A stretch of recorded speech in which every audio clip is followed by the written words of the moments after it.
کیا وجہ ہے؟ کون سا جرم ہے؟ کیا جرم کیا میں نے؟ اور کیا وجہ ہے کہ اس طرح کی بے دردی سے، جس طرح کا ابھی تک سب کو یہ جو شیلز مارے گئے ہیں، گولیاں چلائی گئی ہیں، یعنی یہ کیا جمہوریت ہے؟ کیا ہم نے کبھی ہمارے 3.5 سال میں کبھی کسی کے اوپر 3 لانگ مارچز دی، پروٹیسٹ تھے، کیا ہم نے کبھی کسی کے اوپر یہ کیا؟ تو یہ کیا وجہ ہے؟ اس کے پیچھے کیا ہے؟ ہم سب سوال پوچھ رہے ہیں، ہم سب حیران ہیں کہ اس سب کا مقصد کیا ہے؟ چاہتے کیا ہے؟ کیا یہ وہ ساری وہی ایک تسلسل ہے کہ کسی طرح تحریک انصاف کو دیوار سے لگاؤ، لیکن اس سے بھی زیادہ عمران خان کو مائنس کرو بیچ میں سے، اس لیے پکڑنے آئے تھے؟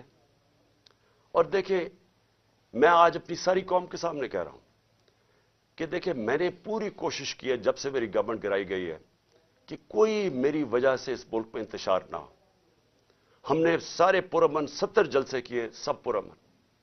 جب کوئی انتشار کا وقت آتا تھا، جب انہوں نے اسی طرح ہمارے اوپر ظلم کیا 25 مئی کو پچھلے سال، میں نے کینسل کیا، میں نے اس کو ختم کر دیا دھرنے کو، کیونکہ مجھے ڈر تھا کہ اب انتشار کی طرف جا رہا ہے۔ اس کے بعد 26 نومبر لاکھوں لوگ جمع تھے وہاں اس وقت پنڈی میں۔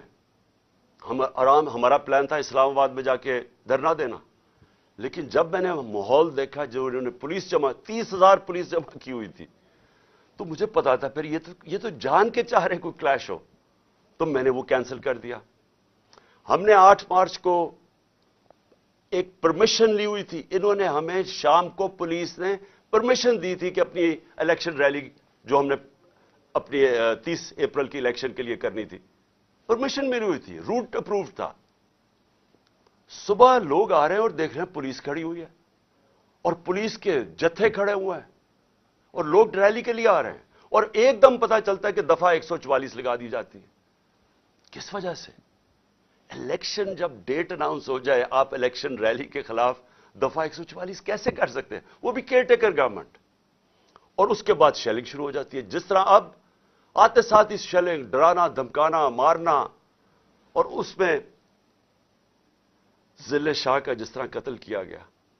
تو اس کے بعد جب اگلے دن ہم نے وہ کیا، پھر سے انہوں نے جب بین کیا، اور ان کا خیال تھا کہ ہم پھر سے ری ایکٹ کریں گے، میں نے پھر کینسل کیا، کیونکہ مجھے پتا تھا ہمارے لوگوں کو غصہ تھا جو ضلع شاہ سے، سب اسے پیار کرتے تھے۔ تو اس لیے ہم نے کینسل کی، ہم نے پوسٹ پون کی، تاکہ کوئی انتشار نہ ہو۔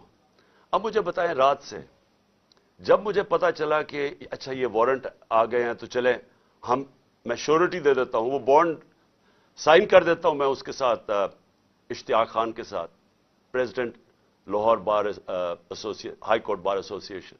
تو پھر کیا چیز رہ گئی تھی؟ کیا وجہ ہے؟ ابھی تک حملے ہو رہے ہیں، عدالت کے اندر ہمارا کیس پڑا ہے، عدالت میں ہم گئے ہوئے ہیں اسلام آباد میں اور لاہور میں، اور ابھی تک یہ شیلنگ رینجز نے پھر اٹیک کر دیا۔ اور مجھے ابھی بھی نہیں سمجھ آئی کہ میرے گھر کی دیواروں سے کود کے اندر آ رہے تھے، کیا کوئی کمانڈو ایکشن کرنا تھا کہ عمران خان کو پکڑ کے لے جانا تھا؟ یہ کیا مذاق کر رہے ہیں اس ملک کے ساتھ؟ اور میں آخر میں افسوس سے کہنا چاہتا ہوں کہ دیکھیں، یہ ملک کو ادھر آپ لے کے جا رہے ہیں، اور جو بھی اس وقت پاور میں بیٹھے ہیں، میں آپ کو یہ بتا دوں کہ ملک کو ادھر لے کے جا رہے ہیں کہ یہ میرے ہاتھ سے بھی چیز نکل جائے گی۔ اب یہ جو لڑکوں نے، یہ تھوڑے سے تھے، جس طرح انہوں نے وہاں کھڑا ہو کے ٹیئر گیسنگ سب کے باوجود، اتنی بھاری پولیس کی نفری اس کے سامنے کھڑے ہوئے ہیں، صرف اس خوف سے کہ چیئرمین کو اٹھا کے لے جا کے یہ پھر جیلوں میں تشدد کریں گے، اور خوف یہ ہے کہ انہوں نے قتل کرنے کی کوشش کی تھی اور یہی اب جیل میں لے کے جا رہے ہیں۔ کسی کو اعتماد نہیں ہے ان مجرموں کو، یہ جرائم پیشہ لوگ ہیں، کسی کو ان کے اوپر اعتماد نہیں ہے۔ تو میں سوال یہ پوچھتا ہوں کہ جو اس وقت اقتدار میں بیٹھے ہیں، جو پاور میں ہیں، جو پاور کنٹرول کرتے ہیں پاکستان کی، اور وہ یہ نہیں ہے یہ جو رانا ثناء اللہ اور یہ جو شہباز شریف ہے جن کے پاس پاور ہے، کیا کوئی فکر ہے آپ کو پاکستان کی؟ کیا آپ کو فکر ہے کہ یہ ملک جا کدھر رہا ہے؟ کیا آپ کو فکر ہے کہ میں اگر آپ جب بھی مجھے پکڑ لیں گے کیا ہوگا؟ جیل میں چلا جاؤں گا، زندگی موت اللہ کے ہاتھ میں ہے، عزت ذلت اس کے ہاتھ میں ہے، کیا کر لیں گے آپ؟ اور زیادہ پارٹی طاقت میں آئے گی۔ لیکن اس کا جو نتیجے میں جو رد عمل آئے گا وہ کیا فائدہ ہوگا پاکستان کو؟ کس کو نقصان ہوگا؟ جس ملک کی معیشت ابھی بیٹھ چکی ہے، بھی بیکاروں کی طرح پیسے مانگتے پھر رہے ہیں، ملک سکڑتا جا رہا ہے، مہنگائی آسمانوں پہ ہے، مہنگائی ایسی مہنگائی پاکستان کی تاریخ میں نہیں آئی، تنخواہ دار طبقہ پس گیا ہے، بیچاروں کے پاس اس وقت حالات یہ ہیں کہ ان کا 2 ہفتے کے اندر ان کے پاس تنخواہیں ختم ہو جاتی ہیں۔ اس ماحول کے اندر انتشار پھیلانا، کیا یہ کوئی پاکستانی سوچ رکھے؟ یہ تو کوئی دشمن ایسے کرے ملک کے ساتھ تو یہ ہمارے ہاتھ سے گیم نکل جائے گی۔ یہ جو حرکتیں ہو رہی ہیں یہ میری، اب یہ جو باہر لڑکے ہیں یہ میری نہیں سن رہے، جب ان کے اوپر یہ انتشار ہو رہا ہے اور یہ جو شیلنگ ہو رہی ہے وہ میری نہیں اب بات سنتے، وہ اب میرا کوئی کنٹرول ان کے اوپر نہیں ہے، اور جس طرح کی اب بمباری اور یہ سب کے ہاتھ سے نکل جائے گا۔ اس لیے میں کہنا چاہتا ہوں اپنی عدلیہ سے سب سے پہلے کہ دیکھیں، امید صرف اب ہمیں آپ پہ رہ گئی ہے۔ یہ جرائم پیشہ لوگ جو گورنمنٹ میں بیٹھے ہیں یہ تو کوشش کر رہے ہیں کہ 80 کیسز کر دیے ہیں، یہ تو کیسز بڑھتے جائیں گے۔ یہ تو کوئی کبھی ایک عدالت کبھی دوسری عدالت، ان کی تو کوشش ہے کہ میں الیکشن نہ لڑوں، یا میں کسی جیل میں چلا جاؤں، اور یا سارا وقت الجھا رہا ہوں کیسز میں کہ کبھی ایک وارنٹ نکل رہا ہے۔ تو ہمیں تو صرف امید عدلیہ سے ہے، اور دوسری ہم امید لگا رہے ہیں اپنی جو اسٹیبلشمنٹ ہے اس ملک کی، کہ کیا آپ کا انٹرسٹ پاکستان میں ہے یا نہیں ہے۔ تو یہ جو تماشا ہو رہا ہے اس کو بند کریں، ملک کا سوچیں۔ یہ جو بھی پلان ہے لندن کا، اس کے اوپر نہ کام کریں، یہ ملک تباہی کی طرف جا رہا ہے۔ اور میری اپیل ہے آپ سب سے کہ اب اس ملک کا سوچیں، اب جن کا جینا مرنا اس ملک میں ہے۔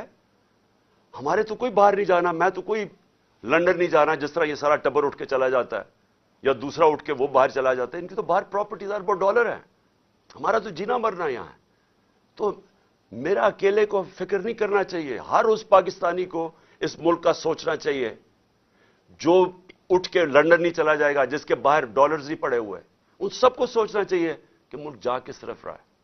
اور اپنی عوام کو آخر میں آپ کو کہنا چاہتا ہوں، میں پھر سے آپ کو کہنا چاہتا ہوں، میں پکڑا جاؤں، جیل میں بھی چلا جاؤں، جو بھی مجھے ہو جائے، آپ نے یہ جو حقیقی آزادی کی ہماری تحریک ہے، آپ نے سب نے اس میں شرکت کرنی ہے، کیونکہ غلام قوم کا کوئی مستقبل نہیں ہوتا۔ یہ جو ایک چھوٹا سا طبقہ اوپر حاوی ہوا ہے، قانون کے وہ اوپر بیٹھا ہے، ہر قسم کا ظلم کرتا ہے لوگوں پہ، خوف کے اوپر ملک چلاتا ہے، سارے ملک کے وسائل کے اوپر قبضہ کر کے بیٹھا ہوا ہے، یہاں سے پیسہ چوری کرتا ہے، ہنڈی والے سے باہر بھجوا دیتا ہے۔ ملک کا ساری چوری کا پیسہ آج ان کے بڑے بڑے بینک اکاؤنٹس اور لندن اور باہر مغربی کیپٹلز میں ان کا پیسہ پڑا ہے۔ صرف دبئی کے اندر 20,000 پاکستانیوں نے، یہ ابھی بلومبرگ کی رپورٹ ہے، 20,000 پاکستانیوں کا دبئی میں $10.4 ارب پڑا ہوا ہے۔ تو ملک کیسے آگے جا سکتا ہے اگر یہ ان لوگوں کے ہاتھ میں ملک رہے گا؟ اس لیے میں قوم کو آج کہہ رہا ہوں کہ آپ نے پوری طرح اس حقیقی آزادی کی جہاد میں شرکت کرنی ہے۔ پاکستان زندہ باد۔